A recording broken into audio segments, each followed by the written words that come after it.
Hi, and welcome to Season 1, Episode 3 of Coffee and Comps. My name is Mike Rom with Landmark Commercial Realty and Commonwealth Commercial Appraisal Group. Today, we are going to discuss December sales of 2021. I've been in commercial real estate for probably 6 years at this time. In the last 4 years, I've really been serious about it and sort of tracking the market and keeping a log in my head, if you will. I've personally never seen so much commercial activity in a given month than I have in December of 2021. There's a few reasons why I think there's been an increase in activity, at least for that month. One being that a lot of people wanted to close before 2022 because of pending and possible law changes with regard to 1031 exchanges. I won't go into too much detail about what that is, but 1031 is a tax law that allows you to defer your taxes into the future, and there's many reasons as to why that's advantageous. I'd encourage anybody that's not familiar with that to look it up. That's 1031, just the numbers. So, secondly, I think a big reason why there's been so much activity is that. And this is not specific to December of 2021, this is specific to sort of the last 24 months, is that, there's historically high amounts of capital in the market right now. There's not a lot of bond yield based on the low interest rate environment. These investors that have historically been in alternative investment vehicles, have to find some yield somewhere for themselves, their hedge funds, their investors, and what have you. So, a lot of times they're resulting to investing in real estate, which at this time, there are certain assets that act in a similar fashion as bonds. For instance, triple net investments, you find that with, maybe a McDonald's or a Chipotle. In warehousing, you'll find that with big mega warehouses. These are essentially passive investments where a lot of investors refer to the income as mailbox money because they're not really management intensive. In fact, pretty much all expenses are passed through to the tenant. So in a way, there is a large segment of the real estate market that acts in a similar fashion as bonds. So, and there's various tax advantages and whatnot of real estate as well. So, but bottom line is there's historically high amounts of capital and not a lot of supply, not a lot of deals to chase. A lot of money, not a lot of deals. So anyways, with that being said, let's jump into the comps here. I got, I think, 9 good ones today. And the first one is the former Wolf Furniture store in Swatara Township. The listing brokers were with Metro Commercial Real Estate. This building, just for context, it has the Chick-fil-A, the out parcel, right across the street from the Sheraton Hotel, which was featured in the first episode I did. This sold for $4.1 million, which is about $66 a square foot. I think it's important to note that it did sell for a little bit over $5.1 million in 2017. However, that was part of a portfolio, so I'm not entirely sure if it's comparable, but it might be a little bit of an indication as to where we're going, especially with big box retail. So sale 2 is a 37-unit multifamily building in Lancaster. It sold for, a broker on the deal was Matt Wolf with Kislak. It sold for $5.825 million. There's 37 units, like I said. I don't have the units up here. I think it was about $160 or $160,000 a unit. I think it's interesting that it sold for basically a 6.5 cap. I think it's interesting to note that this was actually listed by another broker in 2021 for $4.8 million. Now, to my knowledge, nothing changed between that previous listing and the current sale, but the difference in sale price or list price and sale price, it appreciated $1 million essentially, you could say, in less than 6 months. I mean, if that doesn't tell you where we're at in the multifamily market, then I have nothing else for you because essentially we're going from an 8 cap to a 6.5 cap, and A big reason why is probably a little bit of what I was previously talking about. A lot of deals, or not a lot of deals, a lot of money. Um, and, specific to Lancaster is that, there's not a lot of land left. There's a high demand. So these investors are projecting rental rates to increase probably at a clip of about anywhere from 5 to 10% over the next 5 years. Sale 3 was brokered by Brad Rohrbaugh and Chad Stein out of Bennett Williams. This is on Laux Road, sold for a little bit less than $3.5 million. Translates into rate per square foot of about $760 a square foot. Rate per square foot's probably not the best unit of measure for something like this. All these sales of similar properties are based on lease term and tenant risk, basically. There's arguments out there that essentially these deals are business value more than real estate. Or the premium, I guess I should say, is based in business value. But the picture is dated. I do want to mention that. The other tenant besides Chipotle at the time of sale was Zenleaf. And so, this one sold for about a 6 cap. It's an interesting retail sale. Chipotle is definitely the one that carried that. That carried that price point. Sale 4 is an interesting sale here. It's the Summerdale Plaza in Enola, brokered by Brad Nathanson with Marcus and Millichap, about 85% occupied at the time of sale. Sold for a little bit over $17 million, which translates into about $110 a square foot. Tenants at the time of sale were Rite Aid, AutoZone, Dollar Tree. There was a brand new Tractor Supply that was, basically just fit out. Basically, retail such as this, I think, has taken a little bit of a hit in the last 12 to 24 months. I think this specific location is actually quite attractive. You got the Penn State Hospital recently constructed at the Wirtsville 81 interchange, which is it's like a half mile south of this. And you have the UPMC consistently expanding. There's just a whole lot of development at that Wirtsville 81 interchange. You also have a lot of townhome and single-family home development to support all of that new employment taking place in that interchange. So, residual demand for retail is going to increase based on the population growth in this area. I can only imagine that was a huge reason as to why the investor or the buyer was interested in this property. So, rental growth rates and whatnot and risk and, what have you are all probably at adequate, levels or palatable levels, if you will, for the buyer. So, sale 5 is just about the most insane sale I think I've seen ever, maybe in my entire career. So this was a condominium of 4 industrial buildings. 2 are part of this sale. One building was about 270,000 square feet. One building was 150,000 square feet. Each were leased. I don't know the lease terms. I can imagine that they were probably about 15 to 20 years each. Assets similar to this are selling for sub 5 caps.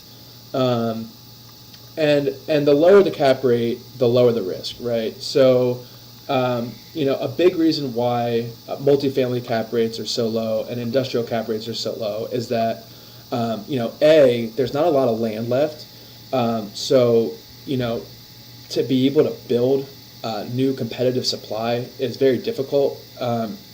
So, with that being said, with those supply constraints, you can expect market rental rates for existing supply to continue to increase.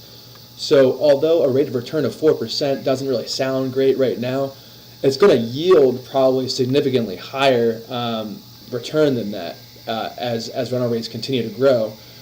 Specifically with regard to industrial, there is hardly any appropriately zoned land. The stuff that is appropriately zoned either has rocks, has subsurface rock, has bad topography issues, maybe it's a brownfield site. So, a lot of investors are looking at a similar, 5 to 10%, maybe even higher, compound annual growth rates in rental rates. So this sold for about $160 a square foot. Again, that's not the best indication or unit of measure for properties like this, but cap rate is and rental rates are, and essentially you could do like a multiplier type thing. But it is the benchmark has historically been about, at least in the first 4 years of my career, has been about $80 a square foot. If you were over $100 a square foot, that was crazy. But now we're looking at $160 a square foot. What's interesting, sort of going back to the lack of land discussion, is that to make projects feasible, or to I guess to encourage breaking ground on a project, it has to be feasible, obviously, right? So basically, that calculation is the as complete value, subtract out the cost to complete it or to build it, and then that's what you'd be willing to pay for your land. It's a little bit more detailed and nuanced than that, but overall, that's pretty much what it is. So even though in these circumstances there's subsurface rock, there's topography issues, you're going to have more site improvement costs associated with land development. However, that all might not matter if at the end of the day you're able to sell it for $160 a square foot. So essentially what I'm trying to say is that although there aren't as many Class A sites available, that's kind of being offset by the fact that the sale prices for these properties have increased at as high, or I should say equal to or greater than, I guess, the cost of construction. So anyways, that's an interesting sale there. Sale 6 was brokered by Scope Commercial Real Estate. This is in York, Pennsylvania, York County, Northern York Borough. It sold for a little bit over $3.9 million. And let's do this. It was 32 total units. I do not have the unit rates right here. Divided by 32. A little bit over 120,000 a unit.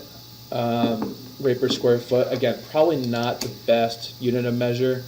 Sometimes I actually like rate per square foot though, because if I'm comparing this, which consists of 2 studios, 22 bedrooms, and 8 two-bedrooms, if I'm comparing this to a property that has exclusively 2 bedrooms, what if I have a subject property that has 32 two-bedroom units? Well, all of a sudden I'm not comparing apples to apples, right? So basically, the rental rates for studios and 1 bedrooms are going to be significantly lower than 2 bedrooms, all else being equal. And those rental rates are really the driver of value. Again, with all investment properties, really the rent is the driver of value. Not so much the physical characteristics, although the physical characteristics, reduce risk and whatnot of re-tenanting in the absence of the existing tenant. So, with that being said, if that's about as clear as mud, but if I'm comparing essentially 1-bedroom units to 2-bedroom units, rate per unit is not the best unit of measure. Rate per square foot might be, because rental rate per square foot might be more similar than the unit mix. So I can get more into detail about that. Feel free to reach out to me. But yeah, so in that sense, actually, rate per square foot's not a bad unit of measure. But a lot of times people, industry lingo and whatnot likes to utilize rate per unit as sort of the unit of measure. Anyways, that sold for about a 6.2 cap. Sale 7 here is just a land sale. This is an interesting one in Camp Hill, or it's technically Lemoyne. It's just north of the Artist Senior Living Community in Lemoyne. As you're driving, down, I guess, past that Rite Aid and whatnot on your right. Anyways, so this is going to be 40 units. It's going to be, and I should say that this was brokered by Dan Alderman out of NAI. So this is going to be about 40 units, and the developer's Monarch Development Group. It's an interesting one. Sale 8, we actually worked on this assignment in one way or another at Commonwealth Commercial Appraisal Group. So anyways, this was a Pier 1 import, and just what we need, right? More mattress warehouses, more mattress stores. I feel like they're running a Ponzi scheme. But anyways, it was renovated, and it re-tenanted it. Whoa. It was, that's the mattress gods fighting back. And so it was bought by a developer who has a relationship with Mattress Warehouse, re-tenanted it, and leased it out, sold it, flipped it for a 5.8 cap. I believe each one of these was about a 10-year lease with like five-year options. Anyways, an interesting sale nonetheless. And so interestingly, I thought this was when we were working on this, I was like, why would Sleep Number want to be right next to Mattress Warehouse? Like, aren't they competitors? Apparently, they're not. Apparently, it's like auto dealerships almost. Like, it's like a critical mass. Like, all auto dealerships, like, they like to be next to each other because, once they know that the consumer is held captive, it's like becomes like a destination. So like one of them's going to benefit from it. It's like the CVS Rite Aid relationship. So anyways, just another perspective there. The 9th and final sale was brokered by Deepa with Compass Real Estate out of Lancaster, and this was on North Prince Street, sold for $2.1 million. It's a little bit of a flex office. It has, the details of the building are summarized here. In conversations with Ben and knowing sort of what his background is, I imagine that there's going to be some multifamily component to this. Whether or not it's fully converted or not, I'm not entirely sure. It looks like there might be an ability to actually build on top of it, which would be sort of interesting. I'm not sure if the original structure was built to accommodate that. That would be sort of a really huge question to answer. But whether or not it's either added on to the top or completely converted, this is an interesting sale in Lancaster City, and I wrote down here that it's anticipated to be converted. I don't actually know that, but that's sort of what my intuition tells me based on similar sales in the area. And that's a pretty big price point. Look, it's $117 a square foot. And again, going back to sort of it was the land residual analysis, which is what I was talking about with the industrial stuff. You need to figure out what the value is going to be when it's complete. So in this case, if we're going to convert it to multifamily, and we want to we have to put $100 a square foot into it to convert it, it needs to be worth more than $120 or $220 a square foot to make that project feasible. Or technically speaking, it needs to be worth exactly $217 per square foot, $217.67 per square foot, if we know that the cost, including the developer profit, is going to be exactly $100 a square foot. If the value of it is only going to be $200 a square foot after renovations, and it's going to cost $100 a square foot to do it, then the maximum in residential they call it maximum allowable offer, but essentially the residual price that we'd be willing to pay, or that we essentially have to pay to make the project feasible, it could only be $100 a square foot. So, anyways, for something that's anticipated to be converted, this is quite a high sale price per square foot. Now that I'm going back and kind of doing that analysis myself, I'm not entirely sure that it would be feasible to convert to multifamily unless he's anticipating building onto it. So with that being said, that concludes this episode. I hope you guys learned something from it. I know it's a little bit long.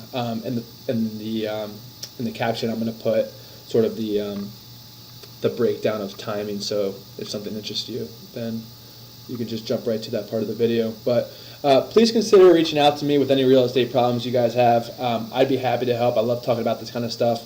And yeah, so looking forward to 2022. Have a great day, guys. See you later.